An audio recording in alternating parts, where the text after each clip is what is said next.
All right, so as we go ahead and begin, let's go ahead and settle our bodies, settle our brains.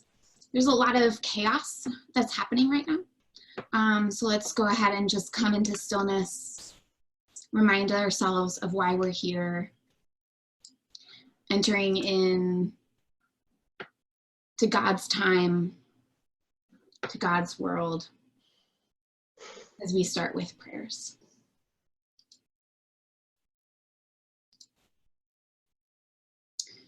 Dear Lord, may we remember who are merely inconvenienced. Remember those whose lives are at stake. May we have no risk factors. Remember those who are most vulnerable. May we who have the luxury of working from home remember those who must choose between preserving their health or making their rent. May we who have the flexibility to care for our children in their schools, when their schools close, remember those who have no options. May we who have to cancel our trips remember those that have no safe place to go. May we who are losing our margin money in the tumult remember those who have no margin at all. May we who settle in for quarantine at home remember those who have no home. As fear grips our country, let us choose love. During this time when we cannot physically wrap our arms around each other, let us find ways to be the loving embrace of God to our neighbors. Amen. Amen. Now I ask for your thanksgivings, intercessions via the chat box.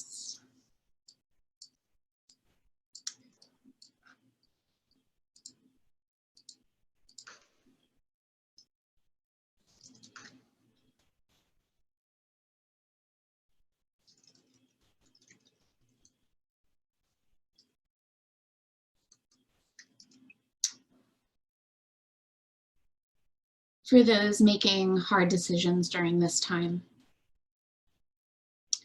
For Robert, who just died of an overdose in DC. For our brothers and sisters in China and South Korea. For all of those who are lonely and afraid. For travelers. For Peter. For those living on the margins, for Fran and Letta, for all of those experiencing homelessness, for Bishop Barbara, for healthcare workers, for Elizabeth, for Catherine, for those who are coping with chaos, for travelers, for Clint, for migrants. Thanksgiving for the opportunity to learn today.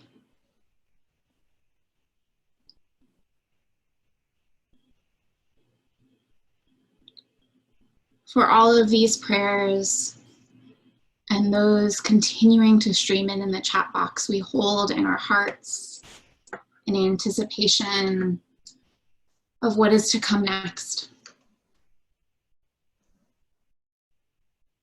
O God and Father of all, whom the whole heavens adore, let the whole earth also worship you, all nations obey you, all tongues confess and bless you, and people everywhere love and serve you in peace, through Jesus Christ, our Lord. Amen. Amen. All right, welcome everyone.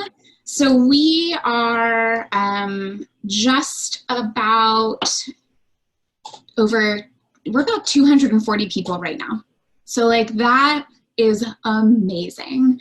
I have to say this is so exciting. Chris and I, we'll go into this a little bit more, but Chris and I, this has been on the books for over 2 months. And so I think that it's very timely that we're doing this together and at this moment. So this webinar is sponsored by Lifelong Learning at Virginia Theological Seminary. We are dedicated to equipping leaders and making sure that you have the best tools and resources available to you as we head into times of uncertainty, especially right now, but also in times of feast and times of famine.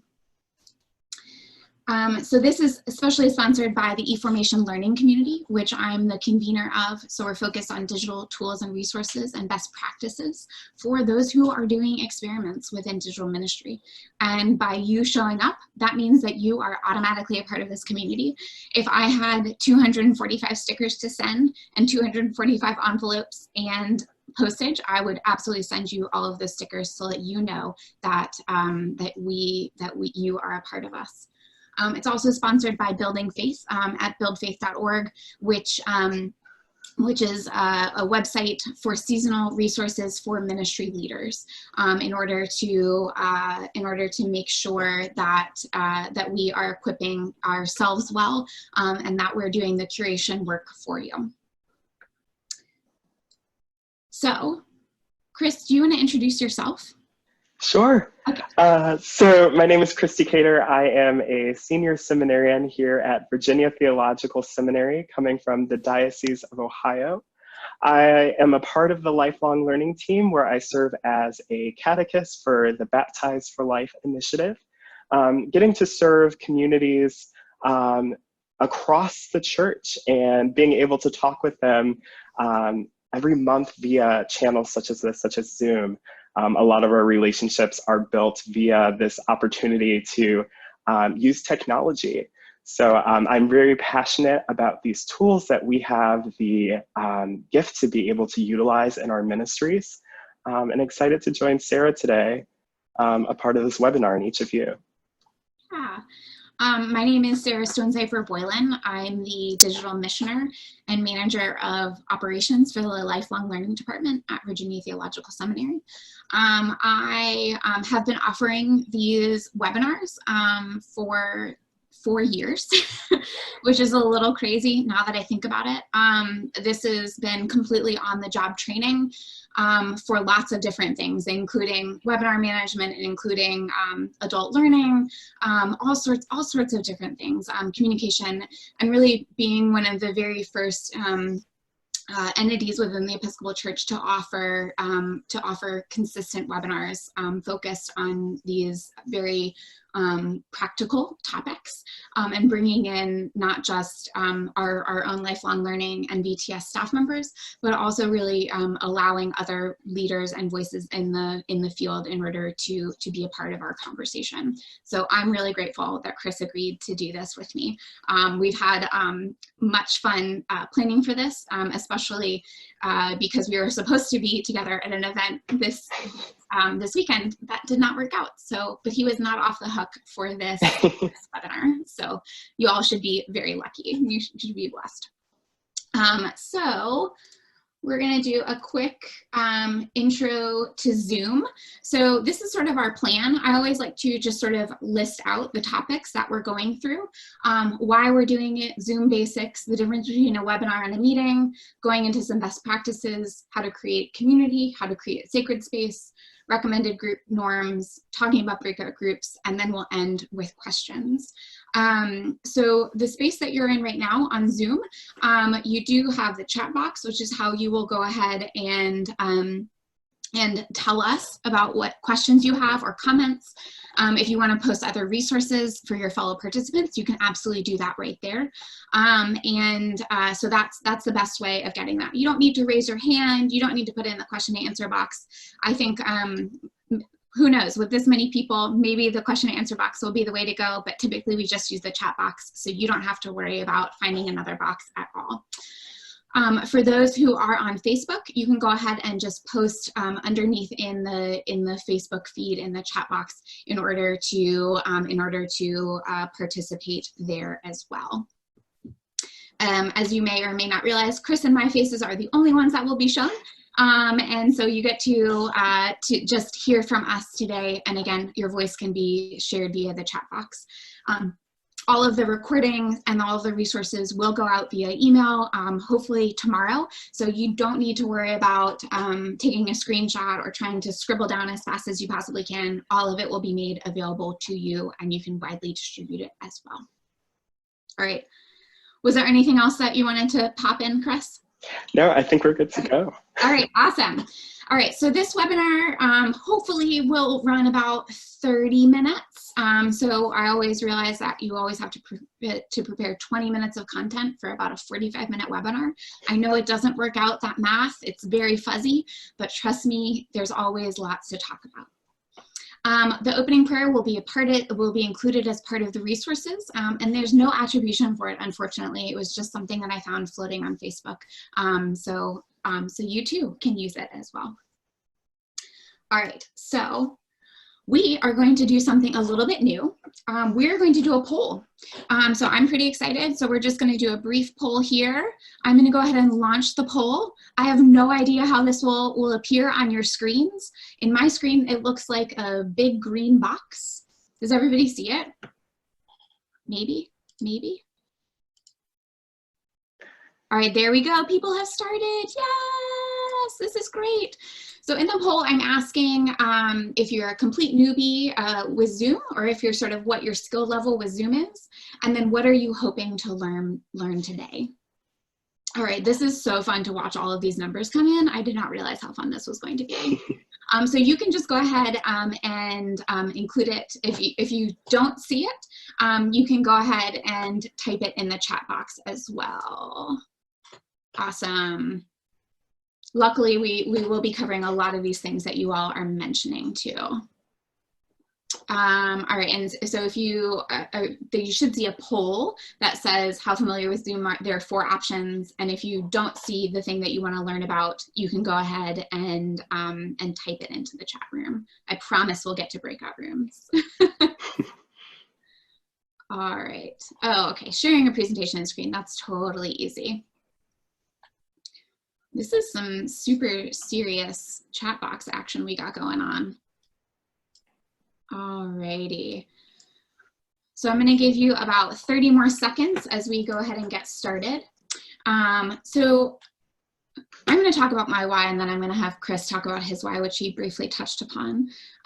So our why for hosting this webinar, it really came from a place of recognition that we needed to have the opportunity to learn a little bit more about this tool and how it can bring us together as a Christian community or as a religious community.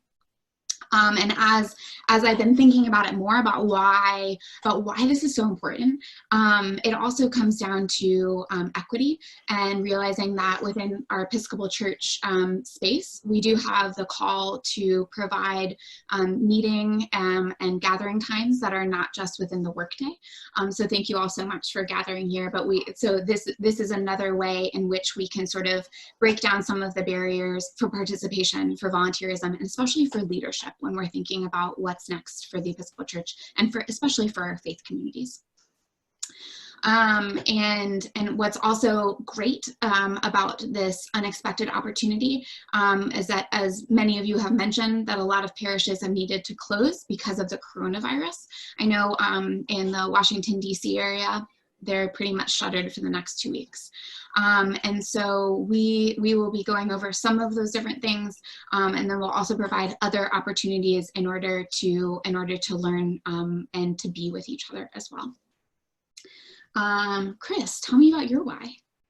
Yeah, so I am really passionate about the aspect of the fact that this makes our ways to be connected with one another so much more accessible. So kind of like Sarah was saying, sometimes, we're not always able to meet in person, but it's a way that we can really practice meeting others where they are, literally in their journeys, and being able to be able to broaden the network of who is able to join us. Opportunities such as Zoom is so wonderful in regards to also being able to create space in various ways. Mm-hmm. So being able to gather in prayer being able to bridge connections of various faith communities together that might be spread apart within a diocese or across the church, and being able to enter into conversations and really explore how you might be able to do church in new and innovative ways, on top of being able to do meetings and such. So that is really why I am a part of this conversation and what I'm really passionate about. Chris, tell me about the first time that you used Zoom. This was, I'm sorry, I did not prepare for this. Yeah, I'm trying to think about the first time I used Zoom. So I want to say that I was actually exposed to Zoom within a classroom setting. So I was taking a class, I want to say it was while I was an undergraduate, that was looking to explore ways for people to be able to connect outside of the classroom. So it was a way that on top of being able to use different learning databases, we were also able to actually still gather in a classroom setting. I then began to explore more with that in seminary, where we actually had a course where we were able to explore different ways of incorporating digital ministry. And Sarah was a part of leading that class, and being able to try out different ways to be able to engage in prayer, as well as different forms of formation opportunities. So yeah, I think that was a tricky one. I actually had to think about that one. Sorry about that.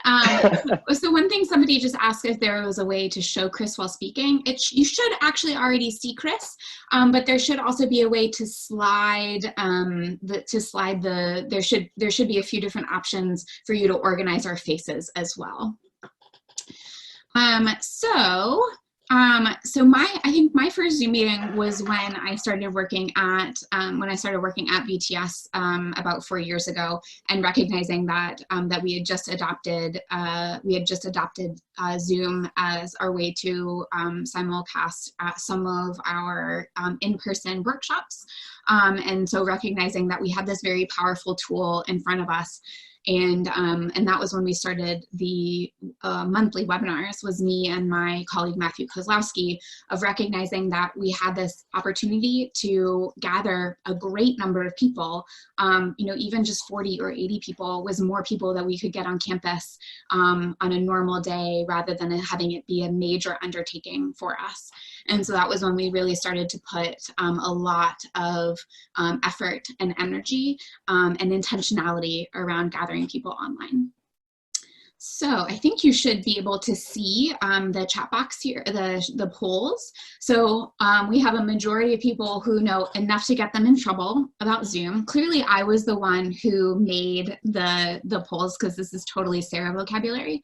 And then a lot of people are hoping for understanding about streaming options, followed up by webinar versus meeting. And so we will definitely get to all of those different pieces.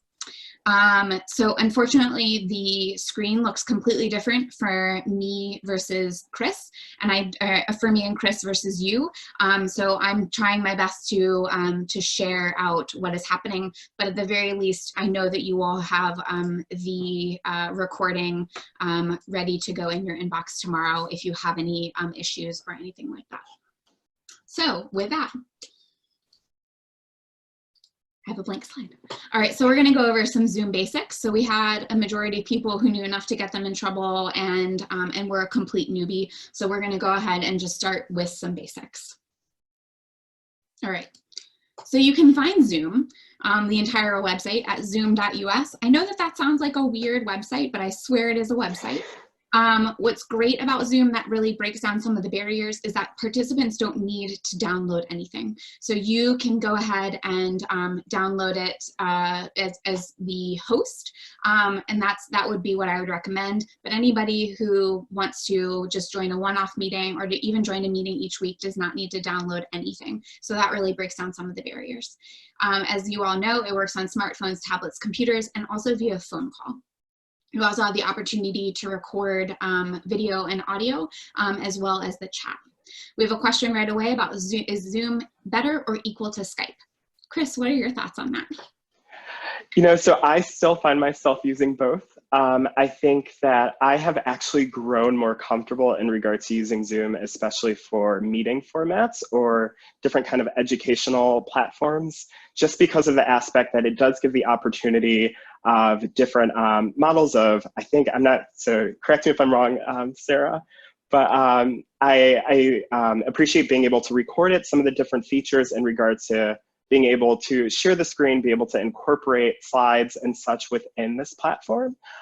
It's a lot easier that I have found, but I still use both. But I tend to use Zoom, especially for meetings and educational platforms and formation opportunities. We are getting a lot of very specific questions. So I'm going to say, I'm just going to go ahead and do a broad brushstroke here and say, I like Zoom beyond any other thing, beyond Google Hangouts, beyond Skype, beyond Teams, anything else. So I just want to make sure that everybody is aware of that. So when I mean Zoom, I really mean I'm broad brushstroke. Again, they're getting a lot of very detailed questions, and I realize that it's almost 3:30, so we're gonna have to go ahead and speed it up. There's a lot of information that is available on the Zoom website. They have an amazing support site, so I really do wanna push you all that way. The basic account is free. That's amazing. It's a 40-minute limit. It will kick you off. There is a countdown timer. It's very scary. The Pro account is $14.99 a month, and it has up to 100 participants. There is a webinar add-on that's what we're using right here. So only mine and Chris's faces are shown, and that's starting at $40 a month, additional into that $15. There was a question about how many meetings could run at once. It is one per account. So that means that I have a .edu account, Chris has a .edu account. They're both hooked up to Zoom. We can each have one meeting hosting at each time. What's great about it is that you can create stable links to make sure that that you can just have that one link that keeps on coming. So that means that if you want to do Compline, you can have zoom.us and have one link that is just that dedicated VTS Zoom Compline account. It makes it way less complicated of trying to remember if you send out a new meeting or if you need to create another one. And so then that way it just is that stable link. I would recommend a registration process, especially if you are going out and sending it out into the public. We have been trolled before on Zoom. I think Chris might have been there for that. I would recommend that you always have people register. So then that way it really strips down on that possibility. All right. Again, so this is sort of the roundup account. Churches could share an account if they do simultaneous meetings. All of the registration process is on the back end of Zoom, so it's on that admin side. All of the Zoom accounts are based off of month to month, so it ends up being a really cheap and good investment, and you can upgrade for 1 month and then downgrade the next month. All right, webinar versus meeting. Chris, you want to go ahead and take over meeting and I'll do webinar? Sure. So for meetings, you have more, you can set up in the aspect where you can have what I call the Brady Bunch boxes, where if we were in a meeting right here, all of our different faces would pop up on the screen, and it would give us an opportunity where we can actually see one another. There's also audio available where people can still call in if they're not able to be present with an actual camera. But it creates a little bit more of a close-knit opportunity, a little bit different than the webinar, which Sarah will touch on. So the webinar is what we're experiencing right now. Only chosen panelists, audio, voices, and faces show. We are in broadcast mode, which means that you sort of there's an additional barrier that needs to be crossed by the people who are hosting. I definitely say chat is definitely active. As you all can see, it's a wonderful little community that's very supportive if it's cultivated well. Again, it does cost a little bit extra, but it's nice because then that way it is in full broadcast mode. Oh, one thing that we didn't mention, all of this can be recorded. It is in the free and the pro accounts. And what's nice about when it is being recorded is that there's always a little blinking dot that you can see available. Chat is also available in both of them. So if you go on Zoom, there is an amazing, Chris, if you could grab the link, I think I put it in the slide notes. There is an amazing comparison between each of these different stages, between each of these different steps. And so then that way you can see very clearly. But it is for everything: chat, recording, and then up to 100 people per meeting. Broadcast mode is just on the webinar. So that's what it is. Alrighty, so we're gonna keep on keeping on to Zoom best practices. So I'm very aware, we're gonna have to talk real fast, Chris. But we will stay after a little bit later in order to make sure that everything is covered. All right, so Zoom best practices. So fundamentals of a Zoom meeting. So make sure that you are thinking about it well, that you're recognizing that the Zoom meetings are essentially like any other meeting you would run. You have to make sure that the space is set up well, that you're prepared, that you're not harrying like at a rushed pace, that you really are setting yourself up well as if you were having anybody else come into a meeting in person. I feel like everybody needs to stop text messaging me right now. All right, so Zoom presence. Zoom presence is really important. So you'll notice that that I've carefully figured out the arrangement on the wall behind me. Chris and I are looking directly into the camera. So all of that means that you're not looking up my nose. You're aware of the space around you, and that's really important. And coming into a meeting is really essential. Again, just like you would do any other meeting, and this could be in a webinar or as well as in a meeting as well. Setting up your space. So as I mentioned, so Chris has a very nice bookcase behind him. Make sure that you don't have anything to distract it. You don't want a light behind you to get a halo effect or to completely black you out, like where you would just be a shadow as if you're trying to hide your identity. Making sure that you're a good distance away from the microphone, so then that way you can make sure that you're heard. I always try and make sure that I have water available and that I have chapstick. It's very specific. There's some very specific things that I always know that I need. I try to always have 2 screens, especially when I'm doing a webinar. That just makes my life easier. It's not necessary. It's just a helpful little tip that I've picked up on. Preparing yourself. Chris does an amazing job of just being a calming presence, and I'm just reminded of that by looking at him. And so this is something where if you are harried and if you don't really know what's going on, it will be evident on screen. Again, that's why I look at Chris, because of his calming. Watch how you look and what you do on screen. So I know that I talk with my hands a lot. What happens? It's what happens, and I'm aware of that. But I also am aware that I have 2 screens, so when I'm looking over at this screen, that means that I'm not looking at you. Or when I just did that, my hand was giant in comparison to my face. So be aware of sort of how your body language is showing up in this space, and making sure that you're addressing your participants, your meeting people, directly into the camera as if you were directly looking them in the eye. All right, so this is the quick and dirty slide here, and making sure that the other thing that I did not mention was no eating on screen. This is something that I picked up on my grad school classes. They really suggest to not eat on screen because it's a little strange. It's a little strange to be watching somebody eat on screen. Minimizing distractions is really important. That was something that we didn't get to.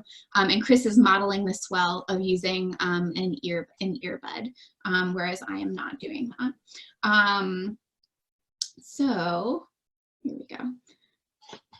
Oh well, that's okay. I can be the bad example, you can be the good example.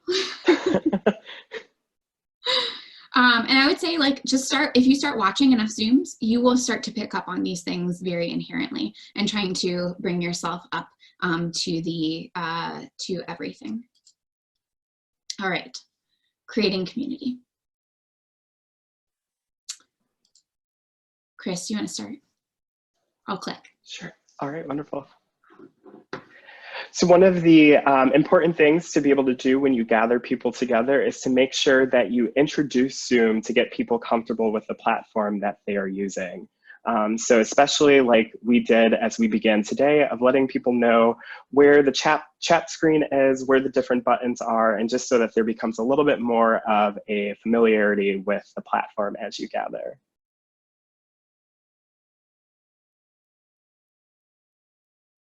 Another thing that's really important that applies to Zoom as well as all meetings is really to prepare for that meeting and to create expectations about it. I find that it's really helpful as you gather with people to let people know that you know, they might want to make sure that the mute button is clicked on their screen, especially if there's multiple people gathering, so that we're not picking up a lot of sound, or any other kind of norms and rules that you want to create for being able to hold your meeting space. Along with this, also being able to have an agenda is also helpful so that people know as they enter into this meeting space what the actual plan is and how they will be utilizing this platform.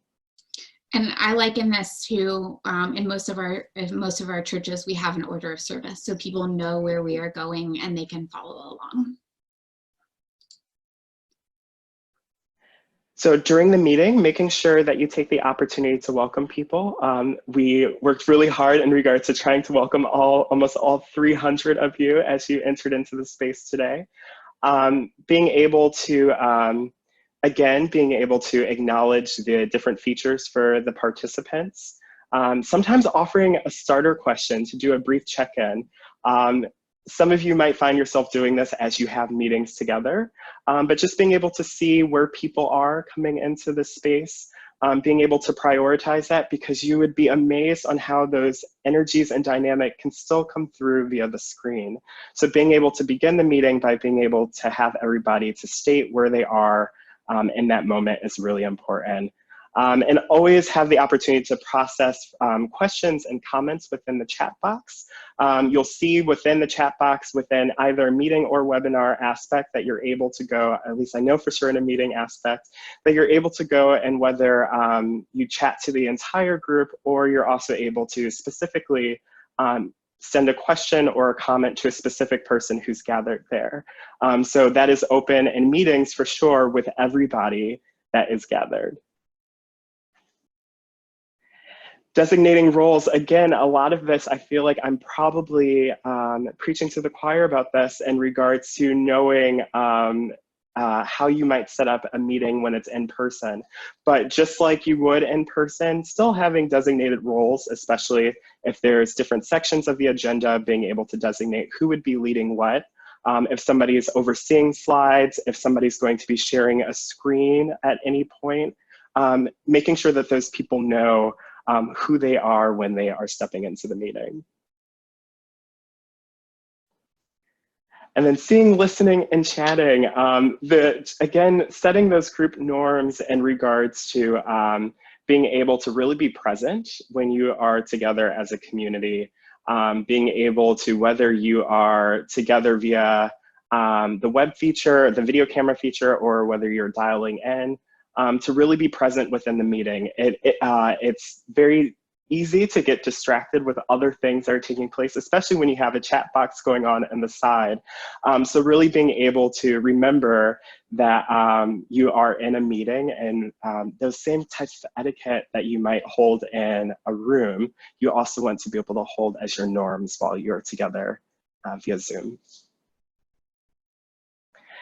And what I think is one of the most important things out of all this is to always have a post-meeting follow-up, an opportunity for people to be able to reflect on what worked well, what could enrich the experience the next time as they gather via this platform. Being able to, sometimes you might even decide to incorporate another kind of check-in at the end of a meeting, but always being able to give the people an opportunity, whether, especially if you're doing a webinar, to have some sort of survey opportunity to be able to express how that experience was for them and how it could be enriched in the future. All right, and then here's our roundup of our, again, the notes of talking points. All right, creating sacred space. So I have to say, I've led worship online lots of different times, and it's difficult to feel separated from people, and that's why I think body language is so important as part of this Zoom, as part of our video connection together. And so with that, you can do pieces of liturgy via Zoom. I know I was just on a call with Reverend Dr. James Farwell, and so we were talking about what communities could do. And he really commended not only the daily offices, morning prayer, compline, evening prayer, but also liturgy of the word as well as ways to connect our various communities together, especially in this time of separation. And so it is completely possible, but recognize that as part of that, you will have to change the way things are done. Because it is a different platform, because it is a different format, it will have to be different. And so that doesn't necessarily mean that it can be the exact same bulletin printed out, but recognizing that it does take intentionality, especially with this space. Just like our liturgy takes intentionality in our physical churches, our online space also takes intentionality. I think that Chris does this amazing. I think I missed one. I think my clicker was off. So I think it was supposed to be starting space, a sacred space of conversation, and then departing. So clearly we just jumped the gun a little bit.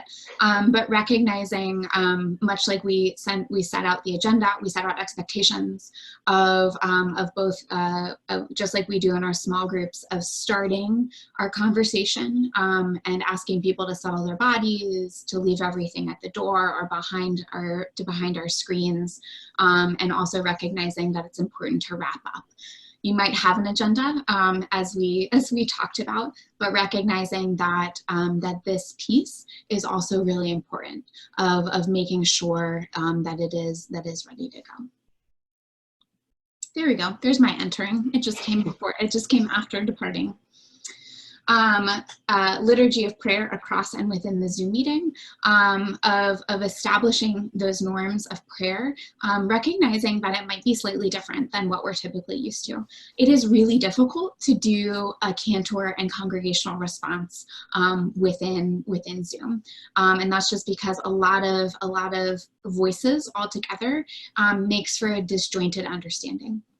So I would always recommend that that within that, we try to designate roles. So coming back to the creating community, it also comes back to creating sacred space, of making sure that, that you can have people say out loud, maybe have them on mute, or try it out, see how it works. I find it to be difficult as somebody who's remote a lot to try and keep up with the voices around me. And inevitably, I feel like I'm either too fast or lagging behind.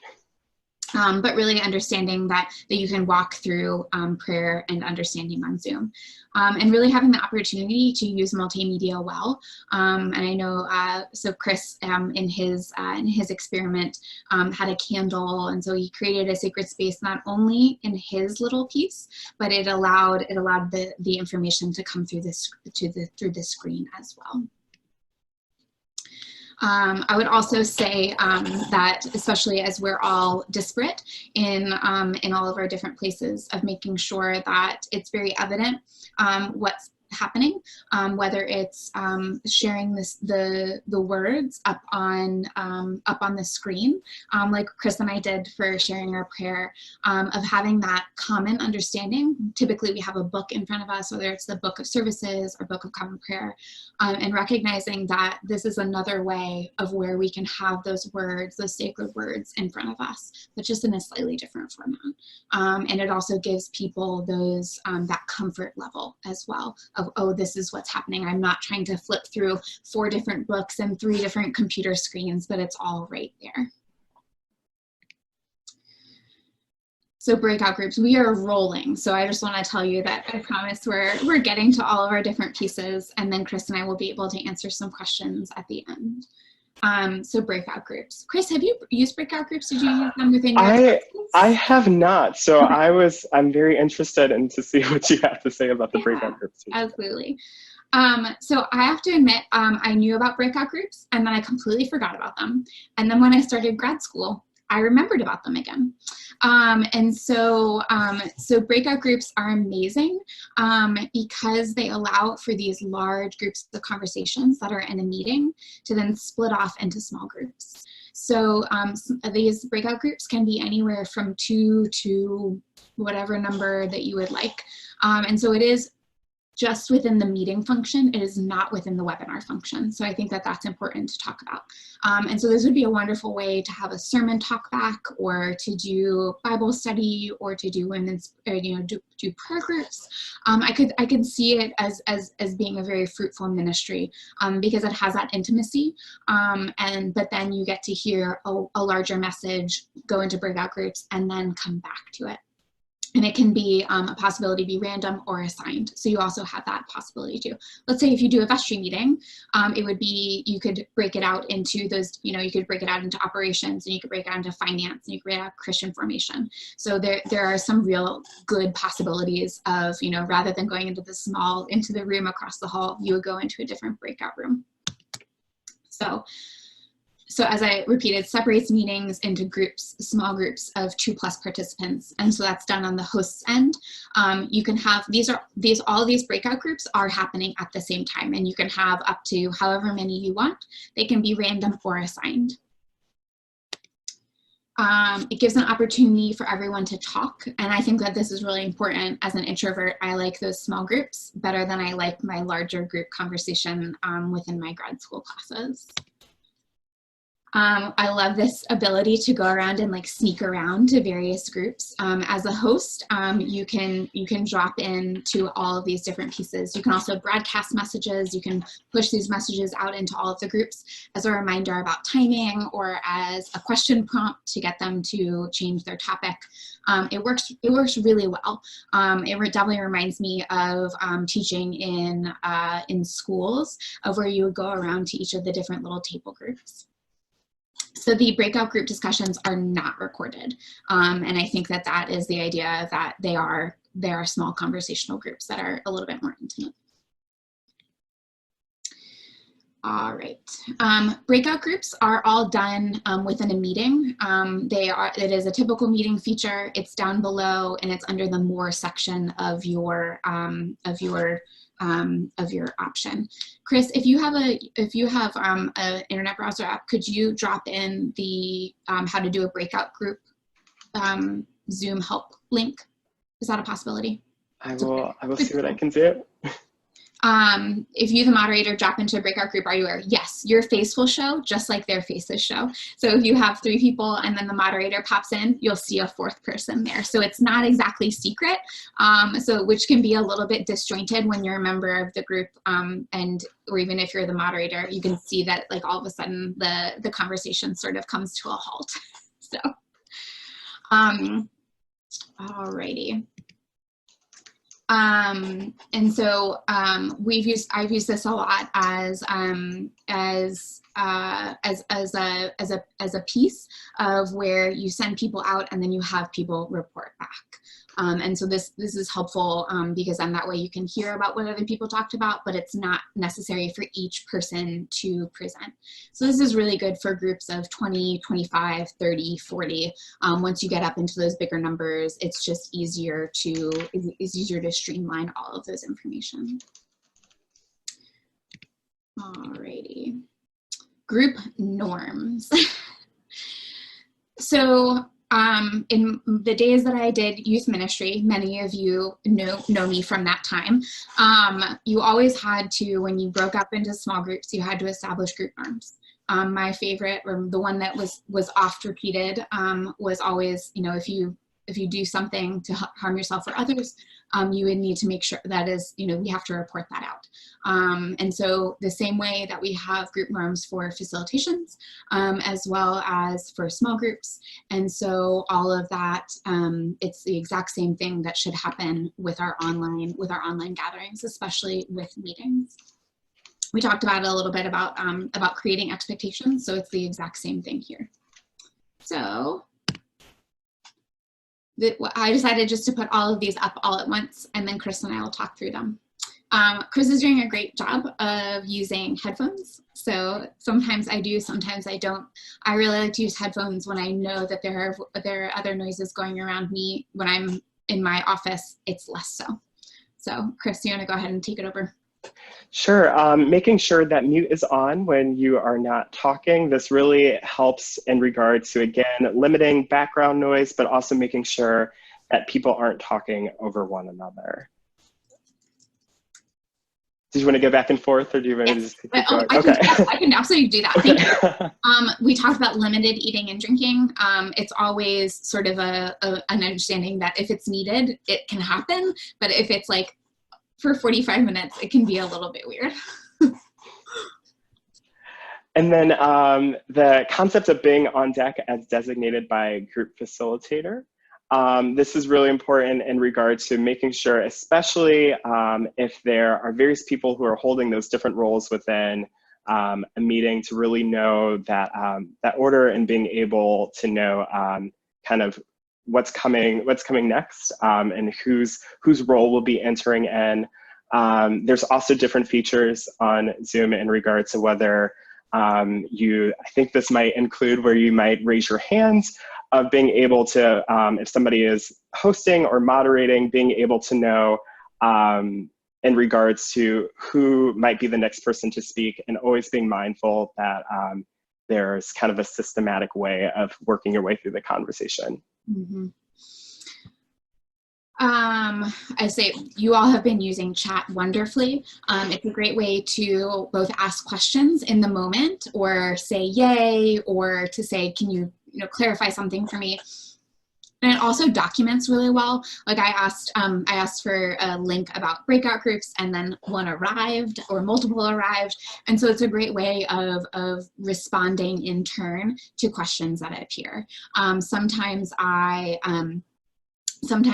sort of like waffle back and forth. Sometimes I have links prepared. Sometimes I'm copying and then pasting. So it's all up and ready to go. And as I referred to earlier, the Brady Bunch boxes within a meeting setting in that grid is definitely the way to go. Being able to see people's faces and really have that feeling that everybody's gathered together is definitely a way to be able to create more of that personable meeting atmosphere. Mm-hmm. Did you go over how to do Brady Bunch? I did not go over how to do the Brady Bunch boxes. Yes, so when you are in a meetings format, there is various ways how you can have your Brady Bunch boxes form. There is a section, I believe it's typically on the right-hand side of the screen, where it gives different options for your grid. So you can either have all of the different people who are gathered within one screen. It can have it where you might only see so many people per screen, and you can switch different screens. That is definitely going to be the format if you're using a mobile device. I'm not sure how many people might be joining us here today with a phone or a tablet, but a lot of the time, sometimes it will switch between who is currently speaking, or you're able to slide through the grids to be able to see the different people. And you can just choose however format you like. I personally like to see everybody's faces on one screen, but sometimes when there's a lot of people, you do want to format that in a little bit of a different way. Mm-hmm. Mm-hmm. The question has come up, how many people can be there? It is completely dependent on the license that you have. So if you have 100, you can have 100 people show up. But that means that the issue is that not everybody's faces, not everybody's boxes can be shown all at the same time. So if you have over 10 people and your screen isn't large enough, there's a little arrow that goes back and forth. But when people do speak, as you'll see the green box around Chris's face, that would be the one that would appear up. And so they sort of shift based off of who is talking. It's a pretty smart system, in all honesty. As I talk, like in addition to Chris, talking about airtime, this is just something to like be aware of in general, of that it's easy, just like with any small group facilitation, for one person to nominate. And so you just try to make sure that you're aware of that, especially if you're a facilitator, you invite other people into the conversation. And back to agendas, make sure that you take the opportunity to send the agenda before time. Sometimes when it comes to, if you're the person facilitating the meeting or if you're the host of the meeting, sending the agenda, I will send it when I send out the link to access Zoom, so that people kind of have everything in one place, and might send out a reminder as well, so that people are able to see what the meeting's about, again, what the order and the system of the meeting will be. And they'll also have all of the different channels on how to access the meeting within, potentially, email.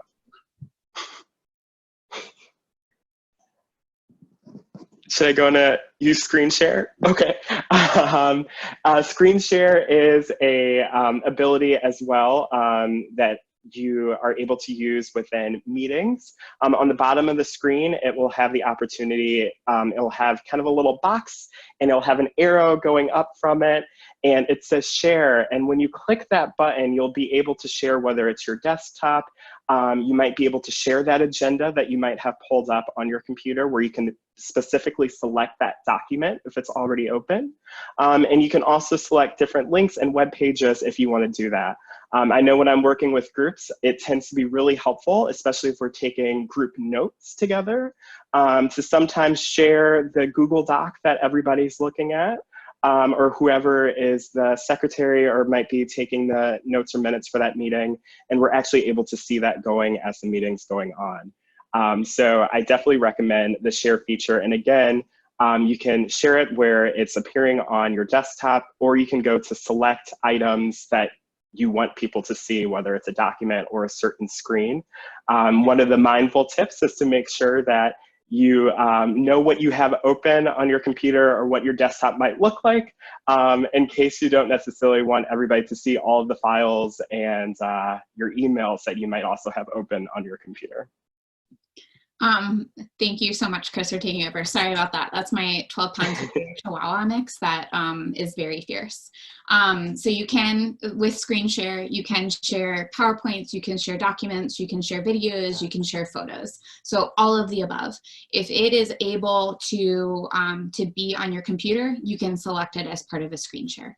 It will shift the view. So as of right now, you see the big screen and my and Chris's faces is small. That happens all of the time. And so you can manage it a little bit more easily in a meeting than you can in a webinar. You don't need, you can practice, it does, yeah, you can always head into a meeting and try it out and see what happens. With screen share, do you still need 2 screens so that people don't see your notes? No, you don't necessarily need that. So it is possible just to do it with one. I did it for years with one. It's totally fine. All right, I'm trying to click through. All right. I'm gonna let us settle for a second, create sacred space. Does anybody have any questions? Any other questions that are not already there?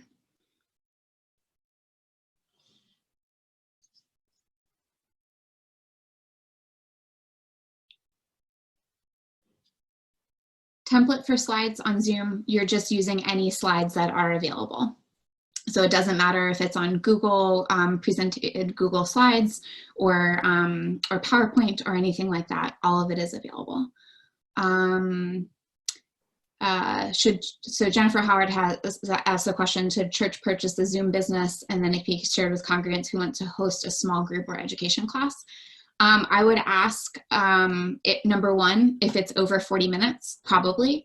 But it might be that within your congregation, you actually have somebody who already has a Zoom license. So you can also take advantage of that as well.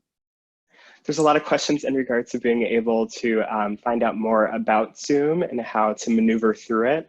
I really do recommend going onto their website. I find it to be very user-friendly. And they have a wonderful question and answer and help center where literally you can put in anything and it will bring you to YouTube videos on how to actually show you how to go through certain features, as well as step-to-step guides on how to walk through the various platforms of Zoom. So how are you hiding other parts of your desktop and only showing the slides?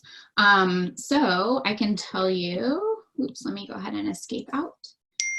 So what I've done, Richard, as you should see, so you can see that as of right now, I'm only sharing this one screen. So you can see me flip back and forth between these various things. And so it's only showing that one thing. So that's what that is.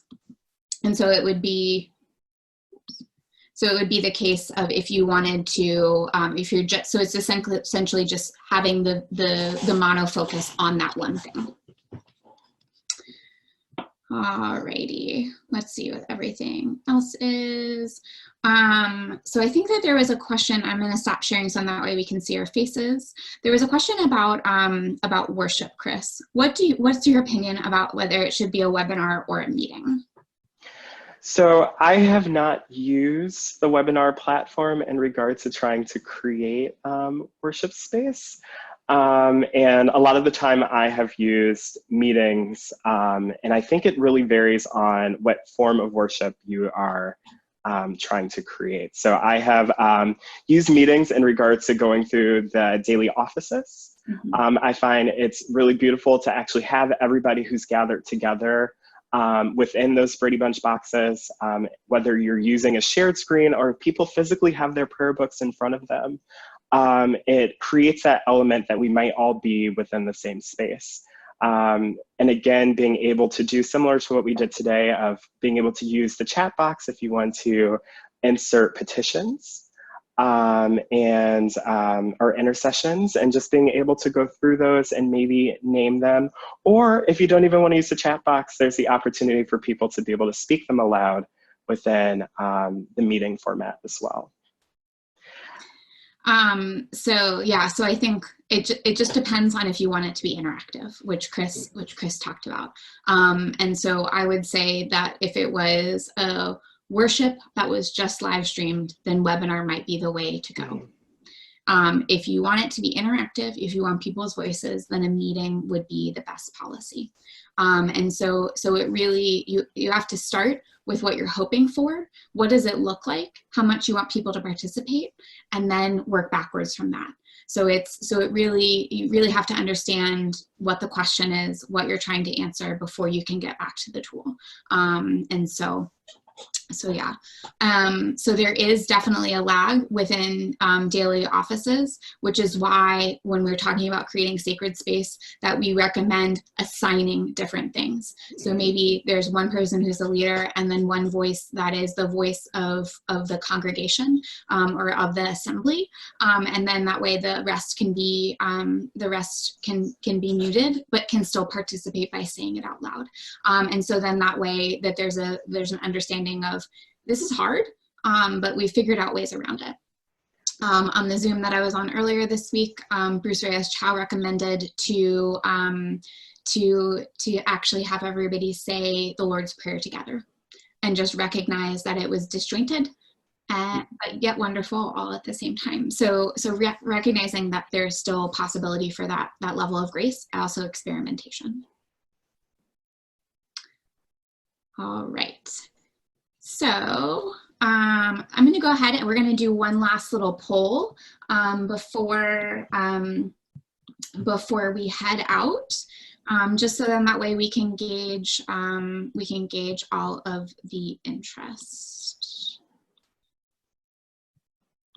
as well as what the next steps are. I'm going to go ahead and jump to my slide, and I will go ahead and include this link in here. Oops, there we go.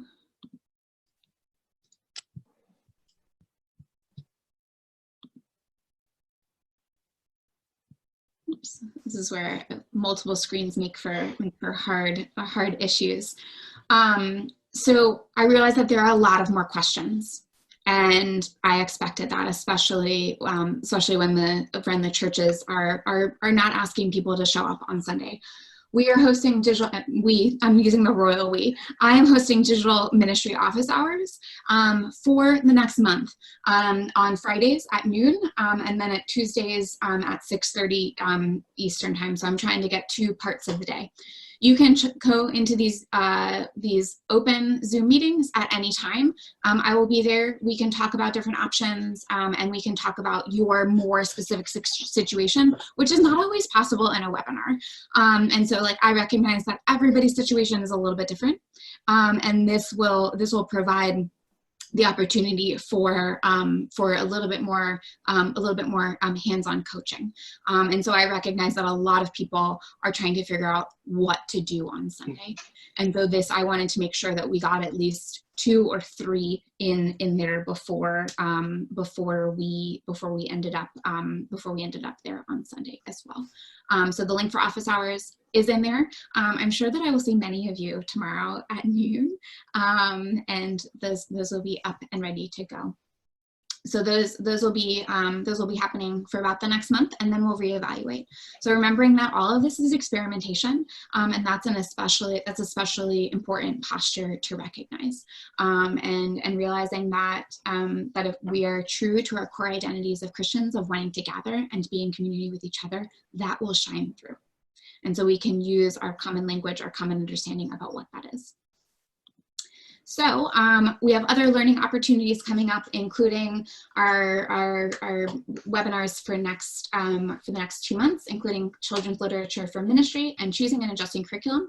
You can register for that on the bit.ly link that I'm about to drop in. And it will also be all included in the email that goes out as well. We also have regular open office hours for lifelong learning, and those are every Thursday from 1:15 and to 2:45 Eastern. I was just on there. We had a great time talking about digital ministry and digital liturgy. So that's always a good time. So we will stick around. We will have the notes out within the next 24 hours-ish, hopefully before that noon time. Thank you all so much for being here. I hope a majority of people learned a little bit more and a lot more, so that is a win in my book. I think those 3 people who responded not at all were also the ones who considered themselves Zoom experts. So that means that you're gonna have to tell me who you were, and then we can connect about how we can do a Zoom 400 level rather than a 101 or 201 level. Alrighty, so let me we'll just go ahead and stick close. So then that way we can answer a few more questions. I think just a lot of thank yous are coming in. And so Chris and I will be hanging out for a little bit more in case there are any other questions.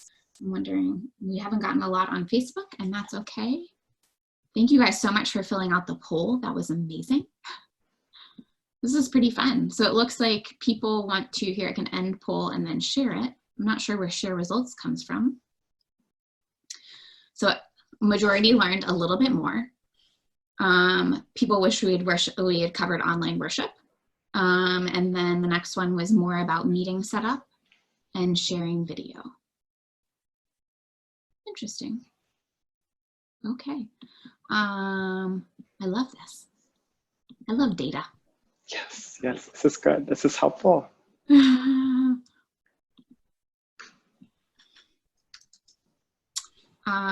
40 minutes is the free version. You can pay and have a 24-hour meeting. Yes, yeah, so 40 minutes is the free version, Linda. Alrighty.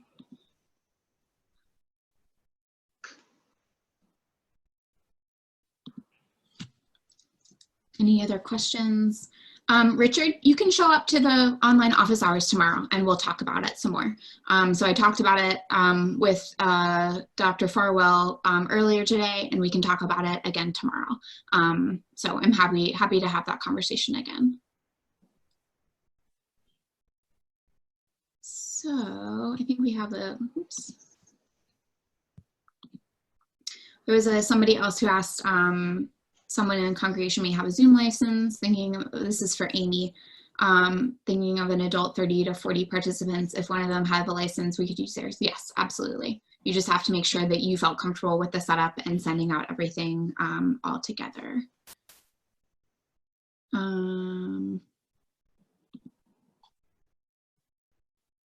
I always love prayers, Allie. I'm sure Chris does too. Yeah.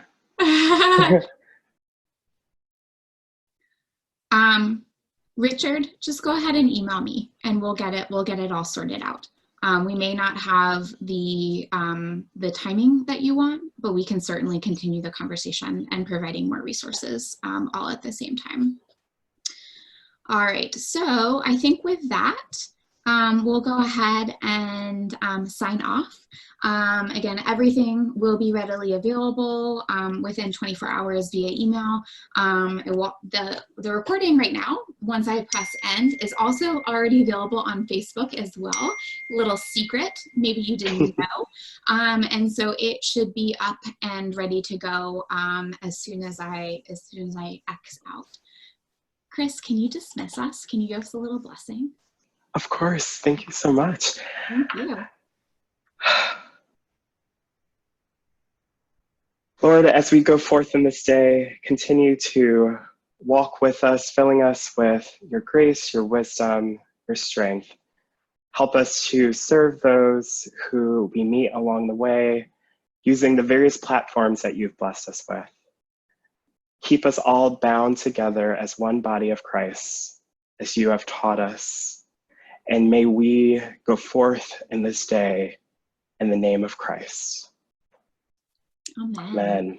Thank you. Thank you. Thank you. All right.